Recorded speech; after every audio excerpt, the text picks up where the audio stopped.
സാങ്കേതിക വിദ്യയിൽ രാജ്യവും ലോകവുമെല്ലാം കുതിക്കുകയാണ്. പക്ഷേ ജനസംഖ്യയിലെ പകുതിയോളം പേർക്ക് ഇപ്പോഴും മൊബൈൽ ഫോൺ ഒന്ന് ഓണാക്കാൻ പോലും അറിയില്ല, അഥവാ അവർ ഡിജിറ്റൽ സാക്ഷരരല്ല. ഇതാണ് ലോകത്തിൻ്റെയും രാജ്യത്തിൻ്റെയും അവസ്ഥയെങ്കിൽ കേരളം വിഭിന്നമാണ്. കേരളം സമ്പൂർണ്ണ ഡിജിറ്റൽ സാക്ഷരത കൈവരിച്ച ലോകത്തെ അപൂർവ പ്രദേശങ്ങളിൽ ഒന്നായി മാറി. ഇതിൻ്റെ പ്രയോജനം ഏറ്റവും അധികം ലഭിക്കുന്നത് പാർശ്വവൽക്കരിക്കപ്പെട്ട ജനവിഭാഗങ്ങൾക്കാണ്. ഒരു കാലത്ത് മൊബൈൽ ഫോൺ എന്നത് ഒരു ആഡംബര വസ്തുവായിരുന്നു. ലോകത്തും രാജ്യത്തും ഈ സ്ഥിതിയിൽ ഇന്നും കാര്യമായ വ്യത്യാസമുണ്ടായിട്ടില്ല. ഇന്ത്യയുടെ കാര്യം തന്നെ എടുക്കാം. ഗ്രാമീണ മേഖലയിലെ ഡിജിറ്റൽ സാക്ഷരത വെറും 58% മാത്രം. എന്നാൽ കേരളത്തിലെ ഗ്രാമങ്ങളിലെ ഡിജിറ്റൽ സാക്ഷരത 100%.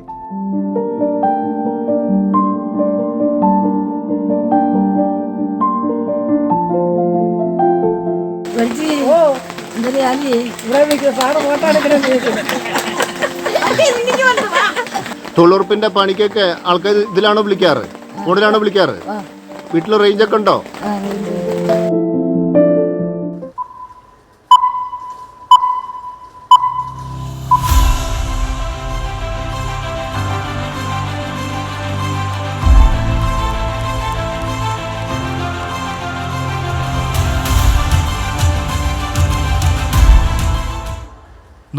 ാം വയസ്സിൽ ഡിജിറ്റൽ സാക്ഷരത നേടിയ ശ്രീ അബ്ദുള്ള മൗലവിയുമായി മുഖ്യമന്ത്രി വീഡിയോ കോളിൽ സംസാരിക്കുന്ന ചരിത്ര നിമിഷത്തിലേക്ക്.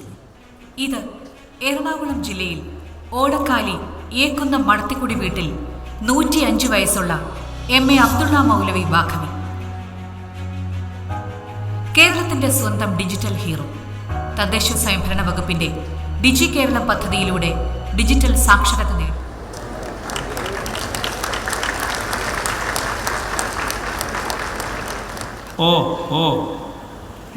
നിങ്ങളെ പോലുള്ളവരുടെ അനുഗ്രഹവും പിന്തുണയാണ് ഈ സർക്കാരിന് തന്നെ ബലം.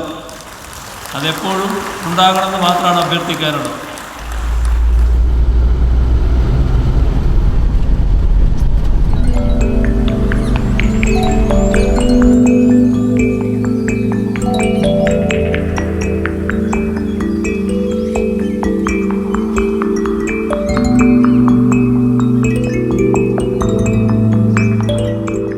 അട്ടപ്പാടി കേരളത്തിലെ ഏക ഗോത്രവർഗ താലൂക്ക്.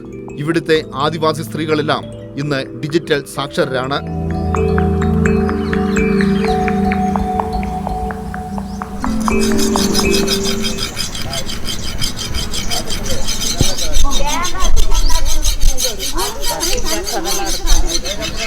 കേരളം 100% ഡിജിറ്റൽ സാക്ഷരത കൈവരിച്ച ഒരു സംസ്ഥാനമാണ്.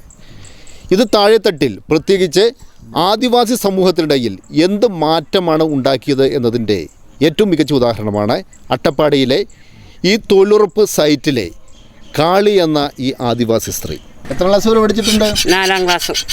സ്കൂളിൽ എഴുതാനും വായിക്കാനും അറിയോ? ഇല്ല. ഈ മൊബൈൽ വാങ്ങിയിട്ട് എത്ര കാലമായി? 5 വർഷമായി. 5 വർഷമായി. മൊബൈലിൽ സിനിമയൊക്കെ കാണും? സിനിമയൊക്കെ കാണും. ഇങ്ങനെ പണി എടുത്തുകൊണ്ടിരിക്കുമ്പോൾ പാട്ടൊക്കെ കേൾക്കുമോ? കേൾക്കും. അപ്പോൾ മൊബൈലിൽ എല്ലാ കാര്യങ്ങളും അറിയാം? അറിയാം. വാട്സപ്പ്, ഫേസ്ബുക്ക് അതെല്ലാം അറിയാം. അത് വന്യജീവികൾ വരുന്നത് അത് ഞങ്ങൾ വാട്സപ്പിൽ എൻ്റെ ഇല്ല, എൻ്റെ കുട്ടീൻ്റെ അടുത്തുണ്ട്. അത് നോക്കിയിട്ട് അറിയാം. എല്ലാവർക്കും മെസ്സേജ് വരും? എല്ലാവർക്കും വരുമെന്ന് അറിയില്ല സാറേ. വന്ന ആൾക്കാർ മറ്റുള്ളവർ എല്ലാം വരും.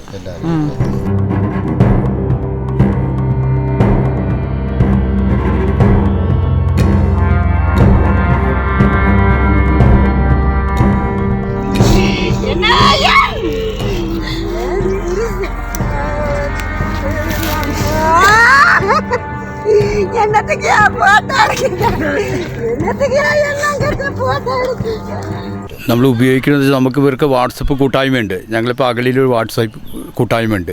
അതിലിവർ ഊരുകാരുണ്ട്, എല്ലാവരും ഉണ്ട്. നമ്മൾ പൊതുജനങ്ങളെല്ലാവരും ഉണ്ട്. അപ്പോൾ നമ്മൾ അങ്ങനെയുള്ള മെസ്സേജൊക്കെ വരികയാണെങ്കിൽ അതിൽ ഇടും. അപ്പോൾ ഇവർ ചോദിക്കും. ചിലവരിപ്പോൾ നമ്മൾ വിളിച്ച് ആരെ മെസ്സേജ് ഇടണം അവരെ വിളിച്ച് ചോദിക്കാറുണ്ട്, എവിടെയാണ് ആന നിൽക്കാറ് അല്ലെങ്കിൽ എവിടെയാണ് എന്നൊക്കെ പണ്ട് ഇതാക്കാറുണ്ട്. അപ്പോൾ അങ്ങനെയുള്ള കാര്യങ്ങൾ ഈ ഡിജിറ്റലായ ശേഷം അങ്ങനെ ഒരുപാട് സാങ്കേതികവിദ്യ മുന്നേറ്റത്തിൽ അങ്ങനെ ഒരുപാട് കാര്യങ്ങൾ ഊരുകളിലായാലും എല്ലാവരും ഉണ്ട്. വയസ്സായ ആൾക്കാർ ഫോൺ ഉപയോഗിക്കും. ചെറുപ്പക്കാരടുത്ത് എല്ലായിടത്തും സ്മാർട്ട് ഫോൺ ഉണ്ട്. അവരെല്ലാം ഉപയോഗിക്കും. ഫേസ്ബുക്ക്, ഇൻസ്റ്റാഗ്രാം എല്ലാം ഉപയോഗിക്കുന്നുണ്ട് അവർ. ഞങ്ങൾ സിനിമ കാണുന്ന സീരിയൽ മാത്രം കാണും.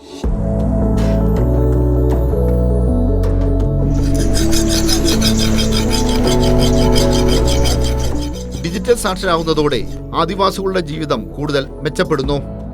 സർക്കാരിന്റെ സേവനങ്ങളും സുരക്ഷയുമെല്ലാം എളുപ്പത്തിൽ ലഭ്യമാകുന്നു. നമ്മുടെ രാജ്യത്തിൻ്റെ കണക്കെടുത്താൽ 38% കുടുംബങ്ങൾ മാത്രമാണ്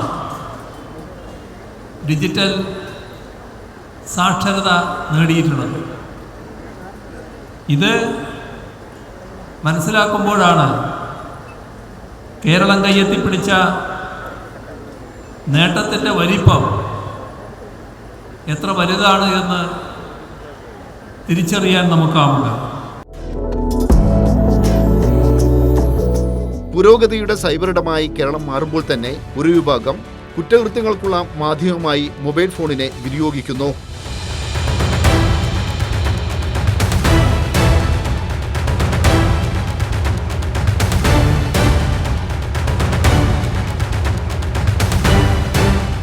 ഫോണുണ്ട്, ഫോൺ കടയിൽ കൊടുത്തു. ഫോണുണ്ട്, സ്വിച്ച് ഫോണാ. സ്വിച്ച് ഫോണാ? ഇപ്പുറത്ത് വിളിച്ചാ കഴിഞ്ഞു. വേറെ ഇതൊന്നുമില്ല, ഫേസ്ബുക്ക്, വാട്സ്ആപ്പ് അതൊന്നുമില്ല. സാങ്കേതിക വിദ്യയുടെ നൂതന സാധ്യതകൾ സ്വായത്തമാക്കി മുന്നേറുമ്പോൾ തന്നെ ആദിവാസി സമൂഹങ്ങൾക്കിടയിൽ ആശങ്കയുണ്ട്. ഡിജിറ്റൽ സാങ്കേതിക വിദ്യയുടെ ക്രിമിനൽ കുരുക്കുകളിൽ വീഴാതിരിക്കാൻ ഇവർ ജാഗരൂകരാണ്. ഡിജിറ്റൽ സാക്ഷരത ഇവർക്ക് അതിജീവനത്തിനുള്ള നൂതന മാർഗമാണ്.